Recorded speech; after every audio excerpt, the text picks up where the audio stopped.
दोस्तों स्वागत है आपका PC tech talk YouTube channel पर। दोस्तों 2025 का लास्ट चल रहा है और इंटेल के 12, 13, 14 जनरेशन प्रोसेसर का क्रेज अभी भी फुल ऑन है, लेकिन बजट टाइट है और मदरबोर्ड अंडर 6000 के अंदर चाहिए, तो आखिर में कौन सा बेस्ट रहेगा। आज हम लोग कंपेयर करेंगे दो पॉपुलर 610 मदरबोर्ड के बारे में जो DDR4 पर आधारित होने वाला है, जिसके अंदर पहला है Asus Prime 610M-E D4 motherboard जो कि 5,500 से 6,000 के बीच में हमेशा वेरिएशन करता रहता है। बाकी दूसरा है कंसिस्टेंट का H610 DDR4 पर जो कि 4,500 से 5,000 के बीच में वेरिएशन करता रहता है। दोनों ही LGA 1700 सॉकेट पर बेस्ड है, DDR4 को सपोर्ट करते हैं, लेकिन एक्चुअली फर्क क्या है। काफी लोग कहेंगे कि हाँ ब्रांड का बहुत बड़ा फर्क है, लेकिन हाँ टेक्निकली क्या फर्क है ये हम लोग जानेंगे। बाकी दोनों के ही अंदर M.2 ड्यूल स्लॉट आपको मिलने वाला है। बाकी दोनों के अंदर ही 3 ईयर की वारंटी भी मिलती है। ये बिल्ड्स के लिए सही रहेगा या फिर ये आउटडेटेड है, क्या सही रहने वाला है, क्योंकि ये बहुत ही ज्यादा पॉपुलर हैं। जब भी सस्ता मदरबोर्ड ढूंढा जाता है तो उसके अंदर ये दो मदरबोर्ड हमेशा नजर आते हैं। आइए समझेंगे इसके अंदर। अगर आप एक ऑफिस पीसी बिल्ड कर रहे हैं, बजट टाइट है, बिल्कुल लाइट गेमिंग के लिए पीसी बिल्ड कर रहे हैं या स्टूडेंट पीसी बिल्ड कर रहे हैं, तो ये डिटेल्ड कंपैरिजन बिल्कुल आपके लिए सही होने वाला है। आज के इस वीडियो के अंदर हम लोग कवर करेंगे इसका specs, feature, performance, BIOS capabilities, prices वगैरह सब कुछ कवर करेंगे। तो वीडियो को लाइक, शेयर एंड सब्सक्राइब करें, बेल आइकन को दबाएं ताकि इस तरह की वीडियो मिस ना हो। बाकी प्रैक्टिकल वीडियो देखना है तो बाबा टेक रिव्यू चैनल पर जाइए, वहां पर एक से एक वीडियोस हम लोगों ने दे रखा है, सभी की प्रैक्टिकल वीडियो वहां पे मिलती है। लेकिन ये वीडियो देखना ज्यादा जरूरी है, यहां से आपका नॉलेज गेन होगा और आपको समझ में आएगा कि एक्चुअली आपके लिए सही कौन सा रहने वाला है। सबसे पहले हम लोग बात करते हैं डिजाइन एंड बिल्ड क्वालिटी की। तो डिजाइन में Asus यहां पर जीत जाता है, बिल्कुल क्लीन लेआउट है। बाकी रेनफोर्स पीसीबी स्लॉट्स X16 आपको मिलता है जीपीयूज के लिए, RGB हेडर यहां पर मिलता है लाइट्स के लिए। पोर्ट्स की बात करें, रियर के अंदर Asus के अंदर डिस्प्ले पोर्ट, HDMI D सब यानी कि VGA पोर्ट मिलता है, 2 USB 3.2 Gen 1 का मिलता है और 2 USB 2.0 मिलता है। Realtek GB LAN port मिलता है जो कि इंटरनेट भी आपका फास्ट चलेगा। कंसिस्टेंट की बात करें तो D सब यानी कि VGA पोर्ट मिलता है, HDMI और DVI पोर्ट देखने को मिलता है। DVI पोर्ट का क्रेज बिल्कुल भी खत्म हो चुका है। 2 इसके अंदर USB 3.2 मिलता है और 4 USB 2.0 मिलता है। यहां पर USB 2 आपको एक्स्ट्रा मिल रहा है। बाकी बेसिक सा LAN देखने को मिलता है। बाकी अगर हम इंटरनल की बात करें तो दोनों के अंदर ही दो जो है आपको DDR4 का स्लॉट मिलेगा, जिसके अंदर 64 GB 3200 मेगाहर्ट्ज तक जो है आप रैम लगा सकते हैं। Asus के अंदर जो है 4 SATA स्लॉट मिलता है 6 Gbps वाला, जो कि अलग से आप हार्ड ड्राइव वगैरह लगा सकते हैं। कंसिस्टेंट के अंदर 3 SATA स्लॉट मिलता है। दोनों के अंदर ही जो है ड्यूल M.2 स्लॉट मिलता है, एक PCI 4.0 और एक PCI 3.0 का स्लॉट मिलता है। बिल्ड क्वालिटी की अगर हम लोग बात करें तो Asus सॉलिड कैपेसिटर्स वगैरह के साथ में आता है। बेटर पीसीबी ट्रैक्स आपको इसके अंदर देखने को मिलेगा, क्योंकि ब्रांड का फर्क तो रहता है। 14 जनरेशन तक बिल्कुल स्टेबल चलने के लिए इसको बनाया गया है।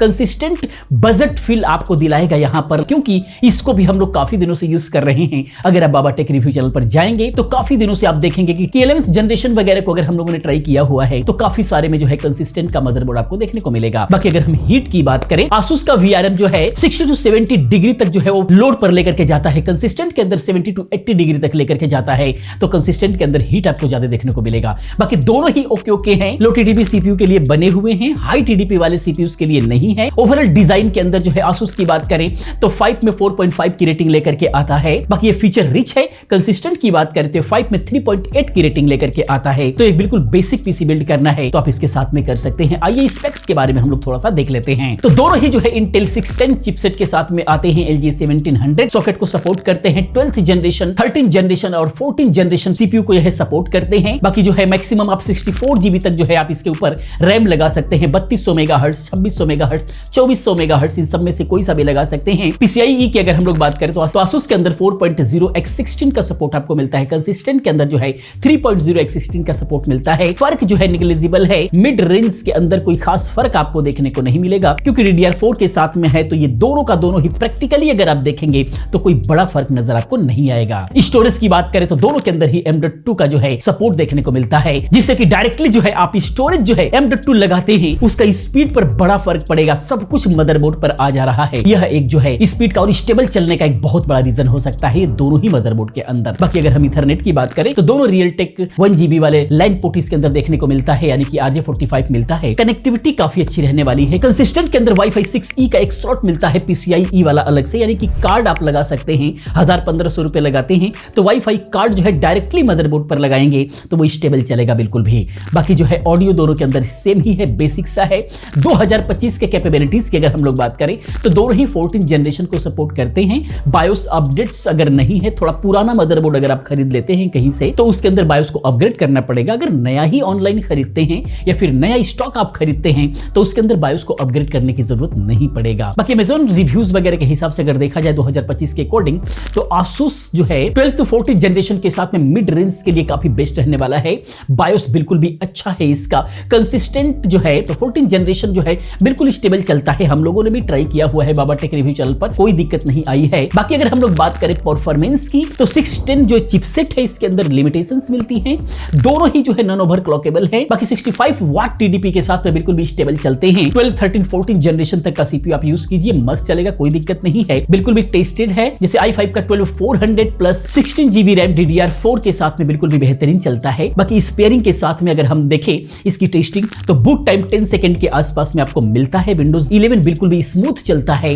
मल्टीटास्क के अंदर 20 टैब प्लस ऑफिस वगैरह आप चला सकते हैं आराम से, किसी भी प्रकार का आपको डिफरेंसेस नजर नहीं आएगा। रैम बैंडविड्थ DDR4 से बिल्कुल भी गुड रहता है, बिल्कुल भी दिक्कत नहीं है। PCIe GPUs की अगर हम लोग बात करें तो Asus 4.0 से RTX 40 65% फास्ट जो है आपका ये लोड ले सकता है। कंसिस्टेंट 3.0 थोड़ा सा नेग्लिजिबल रहने वाला है, लेकिन कोई दिक्कत नहीं। बाकी अगर हम पावर एफिशिएंसी की बात करें तो 50 to 60 वाट जो है सिस्टम ड्रॉ मिलता है, तो मिला जुला करके ठीक ठाक है। ओवरऑल परफॉर्मेंस जो है टाई करता है, 5 में जो है 4 की रेटिंग मिल जाती है। फर्क फीचर में रहता है, बाकी स्पीड में कोई फर्क आपको देखने को नहीं मिलेगा। 2025 में ये एंट्री बिल्ड के लिए बिल्कुल भी होल्ड करने वाले हैं। बाकी अगर आपको जो है ओवरक्लॉक करना है तो आपको B660 जो है आपको लेना चाहिए, तो आपके लिए बेहतर होगा। अब मेन सवाल जो है कि 2025 में कौन सा किसके लिए बेस्ट होने वाला है, आइए समझ लेते हैं।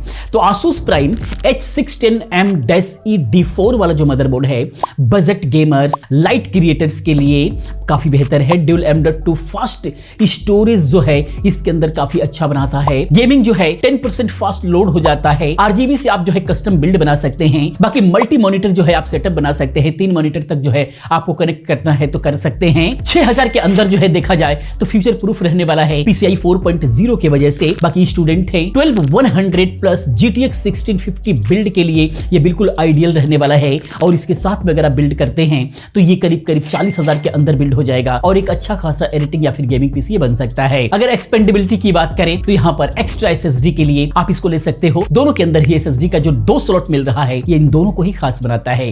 बाकी कंसिस्टेंट X610 की बात करें तो अल्ट्रा टाइट बजट यूजर्स के लिए ये सही रहने वाला है। जिनका बजट 5000 के अंदर ही आपको जो है मदरबोर्ड चाहिए, 4,500 से 5,000 के अंदर, तो ये काफी अच्छा रहने वाला है। और इस बजट में भी ये 3 ईयर की वारंटी देता है, क्योंकि दोनों की 3 ईयर की वारंटी है। तो यहाँ पर बजट कम हो रहा है तो भी आपको 3 ईयर की वारंटी मिलती है। और दूसरा प्लस पॉइंट ये है कि इसके अंदर डायरेक्टली जो है आप वाईफाई कार्ड लगा पा रहे हैं। बाकी बेसिक ऑफिस वर्क करना है, होम के लिए लेना है, i3 का 12100 यूज करना है, इंटीग्रेटेड जीपीयू पर ही आपको काम करना है, तो ये काफी बेहतर रहने वाला है। स्मॉल शॉप वगैरह है तो उसके लिए भी काफी अच्छा रहने वाला है। 2025 के अंदर 14 जनरेशन पर बिल्कुल भी स्टेबल है, लो टीटीपी पे कोई दिक्कत नहीं है। हम लोगों ने ट्राई किया हुआ है, लेकिन हाई पावर i7 i9 के लिए बिल्कुल भी आपको इसको नहीं लेना है। VRM बिग पड़ जाएगा। बजट के अंदर वारंटी आपकी प्रायोरिटी है कि सस्ता भी रहे लेकिन वारंटी अच्छी मिले, तो आप इसको बिल्कुल भी ले सकते हैं। लेकिन वारंटी का फायदा जब ही होगा आप किसी भी सिटीज एरियाज में रहते हैं, अगर ग्रामीण क्षेत्र में रहते हैं तो इसकी वारंटी का कोई फायदा नहीं है। आप लेकर के इसको कहां जाएंगे, क्योंकि वारंटी इसकी सर्विस सेंटर से मिलती है। बाकी प्राइस एंड वैल्यूज की बात करें तो यहां पर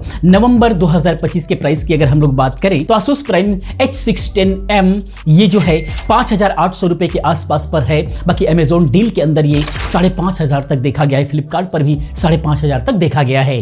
कंसिस्टेंट 610 की बात करें तो 4,699 रुपए तक जो है ये Amazon फ्लिपकार्ट पर देखा गया है 3 ईयर की वारंटी के साथ में, तो ये बिल्कुल वैल्यू दे सकता है अगर कहा जाए तो। बाकी वैल्यू की बात करें अगर हम लोग तो Asus बेटर फीचर पर जो है पर रुपीस काफी अच्छा वैल्यू देता है। 10 में इसको जो है 9 की रेटिंग दिया जाता है और कंसिस्टेंट जो है बजट एंड वारंटी में ये विनर है।